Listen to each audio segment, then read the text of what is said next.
इस बुलेटिन के प्रायोजक हैं योगमणि इंस्टीट्यूट ऑफ नर्सिंग। नमस्कार, जबलपुर लाइव के इस बुलेटिन में आपका स्वागत है। मैं हूं आपके साथ आकाश। अब देखते हैं खबरें विस्तार से।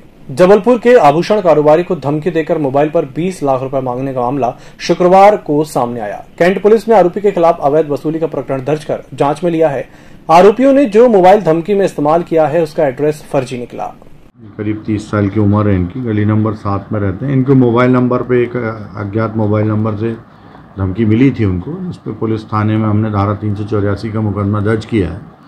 धमकी मिलने के बाद जैसे ही उन्होंने बताया तो वैसे ही पुलिस एक्टिव हुई थी और मौके पे गई भी थी और कोशिश की थी कि आरोपी पकड़ा जाए, परंतु वो नंबर जो है वो बंद हो गया। अब उसके बाद तलाश कर रही है पुलिस की वो नंबर किसका है, क्या है। अभी जो एड्रेस आया था वो भी फेक निकला है, तो पुलिस जाँच कर रही है। उनकी सुरक्षार्थ वहाँ पे गली में फोर्स लगा दिया गया है। जैसे ही वो आरोपी मिलता है वैसे इसको पकड़ के पैसे की उगाही की धमकी मिली। कांग्रेस के वरिष्ठ नेता और राज्यसभा सांसद विवेक तन्खा का मध्य प्रदेश में होने वाले उपचुनाव को लेकर बड़ा बयान सामने आया है। विवेक तन्खा ने कहा कि उपचुनाव वाली तीनों विधानसभाओं में कांग्रेस की स्थिति बेहद मजबूत है। ये बात बीजेपी समझ चुकी है। राज्यसभा सांसद तन्खा ने कहा कि उपचुनाव में बीजेपी की असफलताएं ही कांग्रेस का बड़ा मुद्दा बनेगी। कोरोना में सरकार की अव्यवस्थाओं को जनता ने बखूबी देखा है। उन्होंने कहा कि खंडवा लोकसभा सीट पर उपचुनाव टफ रहेगा, लेकिन कांग्रेस का उम्मीदवार मजबूत होगा। देखिए, कांग्रेस की पोजीशन 3 असेंबली चुनाव में तो बहुत अच्छी है, जो मेरी जानकारी है और जो बीजेपी समझ भी रही है। खंडवा चुनाव जरूर एक टफ चुनाव है, बिकॉज एक लोकसभा का चुनाव होता है, मगर जो आज माहौल है ये माहौल उस चुनाव में भी हेल्प करेगा। अब हम लोग खाली ये देखना चाहते हैं कि खंडवा से कैंडिडेट्स कौन होते हैं। मध्य प्रदेश राज्य विधिक प्राधिकरण द्वारा भारतीय पोस्ट ऑफिस के सहयोग से काम करने जा रहा है। इसी तारतम्य में विधिक प्राधिकरण के पदाधिकारियों द्वारा जबलपुर स्थित पोस्ट ऑफिस में कार्यक्रम आयोजित किया गया, जिसमें राज्य विधिक प्राधिकरण के कार्यों का प्रचार प्रसार किया गया। विधिक सेवा के लोगों का कहना था कि भारतीय पोस्टल की पहुंच दूर दूर है, इस वजह से विधिक सेवा के कार्यों को जन जन तक आसानी से पहुंचाया जा सकता है। राष्ट्रीय विधिक सेवा प्राधिकरण नई दिल्ली के तत्वाधान में राष्ट्रीय विधिक सेवा प्राधिकरण की ये संकल्पना है कि डाक विभाग जो है उसकी पहुंच जो देश के कोने कोने में है, हर गांव में, हर क्षेत्र में, दूरस्थ स्थानों पर। विधिक सेवा प्राधिकरण जो है राष्ट्रीय स्तर से लेके राज्य स्तर पर, जिले स्तर पर, तहसील स्तर पर, विधिक सेवा प्राधिकरण का कार्य है न्याय ऐसे व्यक्तियों को न्याय उपलब्ध कराना जिनके पास या तो साधन नहीं है या अज्ञानता है, जानकारी का अभाव है, और वो अपने अधिकारों को पहचानने में, जो शासन की योजनाएं हैं उनका लाभ लेने में आगे नहीं आ पा रहे हैं। ये जो डिस्प्ले बोर्ड हैं ये मध्य प्रदेश स्तर की अगर हम बात करें तो मध्य प्रदेश के कोने कोने में जितने भी डाकघर हैं गांव स्तर पर, सब में ये हम उपलब्ध कराएंगे डाक विभाग को, जिससे कि उनको लोगों को ये जानकारी हो सके कि उनके हितों की रक्षा के लिए हमारा कार्यालय है। सबसे बड़ी बात यह है कि हम जो पोस्टमैन हैं इनको वो सारे आवेदन पत्र भी उपलब्ध कराएंगे, जिनके माध्यम से उनको निःशुल्क विधिक सहायता हमारे कार्यालय से मिल सकती है। उनको अलग से कुछ करने की आवश्यकता नहीं होगी। पन्ना में नाबालिग के साथ हुए एसिड कांड से प्रदेश भर में आक्रोश भड़का हुआ है। अब पीड़िता की सुरक्षा और पुनर्वास की मांग होने लगी है। जबलपुर में इसे लेकर कहार महासंघ ने जिला प्रशासन को ज्ञापन सौंपा है। संघ के प्रतिनिधियों ने मांग की है कि वारदात के बाद पुलिस ने तो अपना काम किया है, लेकिन अब सरकार को उस युवती का जिम्मा उठाना चाहिए। संघ ने पीड़िता को सरकारी नौकरी और सुरक्षा देने की मांग की है। पन्ना जिले में जो घटना हुई है गुड़िया रैकवार के ऊपर, असामाजिक तत्वों ने उसकी आंख में एसिड डाल दिया है। उस तत्वाधान में उसकी आर्थिक स्थिति कमजोर है लड़की की। कलेक्टर महोदय जी से, शिवराज चौहान जी से ये कहने का है कि उसकी व्यवस्था की जाए, उस गुड़िया को नौकरी दी जाए और उन दबंगों से उसकी सुरक्षा की जाए। मेरा नाम जिला अध्यक्ष मेघा रैकवार। इसी के साथ बुलेटिन वक्त चला छोटे से ब्रेक का, जल्द हाजिर होंगे। Yogmani institute of nursing, Jamdar hospital, Jabalpur. Nursing के क्षेत्र में करियर बनाने का सुनहरा अवसर। प्रवेश प्रारंभ BSc nursing, post basic BSc nursing, GNM. पता 198/2 Raigwa, ward number 72, Arihant warehouse के पीछे, पाटन बाईपास चौक के पास, जबलपुर। ब्रेक के बाद एक बार फिर से आपका स्वागत है। बढ़ते हैं अगली खबर की ओर। जबलपुर में आंगनवाड़ी कार्यकर्ता उषा कार्यकर्ताओं ने अपनी अपनी मांगों को लेकर जबलपुर के सिविक सेंटर में हड़ताल पर बैठ गई हैं। कार्यकर्ताओं का कहना है कि इतनी महंगाई में जब गैस के दाम बढ़ गए हैं, लेकिन हमारा मानदेय कम होने से घर चलाना मुश्किल हो गया है। ऐसे में सरकार कार्यकर्ताओं से लगातार काम करवा रही है, लेकिन मानदेय नहीं बढ़ा रही। आज हम पूरा देश के अंदर संगठित है और हम सरकार के ऊपर ये दबाव बना रहे हैं। जो आने वाला चुनाव है, ये चुनाव में हमसे न टकरा।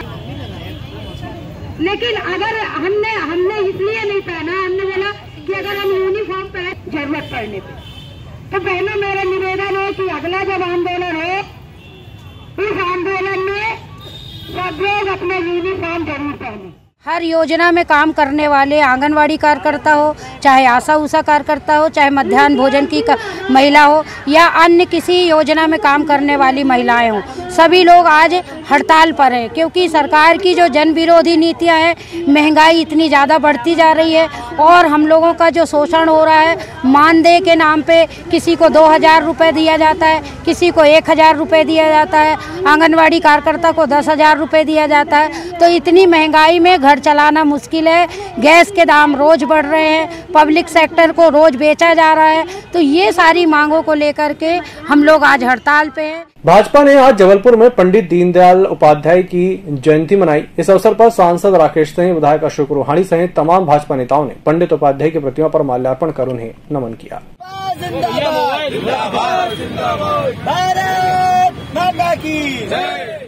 विश्व की सबसे बड़ी पार्टी भारतीय जनता पार्टी 18 करोड़ सदस्यों के साथ उनके विचारधारा को आगे बढ़ा रही है और एकात्म मानववाद दर्शन की विचारधारा से ही आज यह विशाल वट वृक्ष, जिसका बीज पंडित दीनदयाल उपाध्याय जी ने रोपा था, आज खड़ा है और उसकी छाया में हम सब कार्यकर्ता उनकी विचारधारा को आगे बढ़ा रहे हैं। मैं उनके जयंती पर उनके चरणों में नमन करता हूँ। जबलपुर में नगर कांग्रेस कमेटी द्वारा जबलपुर के सिविक सेंटर ग्राउंड में धरना प्रदर्शन किया गया, जिसमें बड़ी संख्या में कांग्रेसी शामिल हुए। देश में जिस प्रकार से महंगाई बढ़ रही है, उस पर लगातार कांग्रेस पार्टी द्वारा आंदोलन किया जा रहा है। उसी कड़ी में जबलपुर में भी सैकड़ों की संख्या में कांग्रेस कार्यकर्ताओं ने सिविक सेंटर ग्राउंड में धरना दिया। इस मौके पर नगर कांग्रेस कमेटी अध्यक्ष दिनेश यादव ने कहा कि जब से देश में भारतीय जनता पार्टी की सरकार बनी है, तब से ही महंगाई और अराजकता पूरे देश में व्याप्त है। हिंदुस्तान के किसानों को निजी कंपनियों में ज्यादा पैसा मिलना, सरकारी मंडियों को बंद कर दो। 7,000 देश की मंडियां बंद हो जाएगी। 7,000 जब मंडियां बंद हो जाएगी तो जो एफसीआई की जो गोदामें हैं, इन गोदामों में ताला पड़ेगा। सत्ता में बैठी भारतीय जनता पार्टी मोदी सरकार ने जिस प्रकार से जन विरोधी नीतियों का पालन किया है, उससे हर वर्ग, हर व्यक्ति परेशान है और आने वाले समय में देश का भविष्य अंधकार में है। कहने को तो बहुत अच्छा लगता है कि प्रधानमंत्री ने 20 लाख करोड़ रुपए का पैकेज दिया था, पर उसका लाभ आज तक किसी व्यक्ति को नहीं मिला। पेट्रोल डीजल की जहाँ तक बात है, वो पेट्रोलियम पदार्थ, रसोई गैस आसमान छू रही है और उसके साथ ही आप देखें रोजगार समाप्त हो गए हैं, रोजगार मिल नहीं रहे हैं लोगों को। कांग्रेस पार्टी की हमारी माननीय सोनिया अध्यक्ष जी ने 20 अगस्त को 19 विपक्षी पार्टियों के साथ एक बैठक की, जिसमें निर्णय लिया कि सब मिल के ये आवाज़ उठाएंगे। अब बात सत्ता सरकार की नहीं, देश को बचाने की, एकता अखंडता के लिए। कृषि कानून रद्द करने को लेकर किसान संगठन दिल्ली की सीमाओं पर विगत 10 माह से धरने पर बैठे हैं, जहां इस मसले पर किसान संगठनों और भारत सरकार के बीच कृषि कानून को लेकर कई दौर की बातचीत हुई, जो बेनतीजा रही, जिसको लेकर लगातार किसान संगठन धरने पर बैठे हैं। अभी अगर हम स्टॉक करते हैं तो कलेक्टर पहुंचेगा, फटाक से उठाएगा। दूध हुआ या मटर हुआ या सब्जी हुई, खाद्यान्न कोई भी पदार्थ अगर हमने स्टॉक कर लिया, किसी ने मेरे खिलाफ में कंप्लेंट कर दी, कलेक्टर महोदय, एसडीएम महोदय आएंगे, क्षेत्रीय पुलिस आएगी, हमसे वो माल जब्त किया जाएगा और जनता को वितरण कर दिया जाएगा। अभी जो इस कानून में चल रहा है तो आम जनता के लिए, और ये जो विरोध है खाली किसानों का नहीं है, मजदूरों का भी है और आपका भी है, क्योंकि आप भी अन्न खाते हैं। अन्न देवता इसलिए परेशान है कि ये कानून हमें चाहिए नहीं। ये कानून गवर्नमेंट वापस ले ले। कानून अगर गवर्नमेंट वापस नहीं लेती तो 2024 तक लगातार आंदोलन करेंगे। 27 को आने वाले 27 में पूरा देश बंद का आह्वान किया गया हमारे किसानों द्वारा। मतलब लगातार आपका आंदोलन जब तक ये जो कानून है, इतना कानून उल्टे नहीं होने नहीं काला, इतना हटाने जब तक वापस नहीं लेगी सरकार, जब तक नहीं हटाने। आप कहाँ से आए हैं? हरियाणा से। ब्रांडेड चीजों से परे जबलपुर में वोकल फॉर लोकल की थीम में महिला फैशन शो का आयोजन हुआ। नई सोच हमारी कल्पना संगठन द्वारा आयोजित इस फैशन शो में करीब 22 महिला प्रतिभागियों ने हिस्सा लिया। आयोजन की खास बात यह थी कि प्रतिभागियों द्वारा इस्तेमाल किए गए परिधान स्थानीय फैशन डिजाइनरों द्वारा तैयार किए गए थे।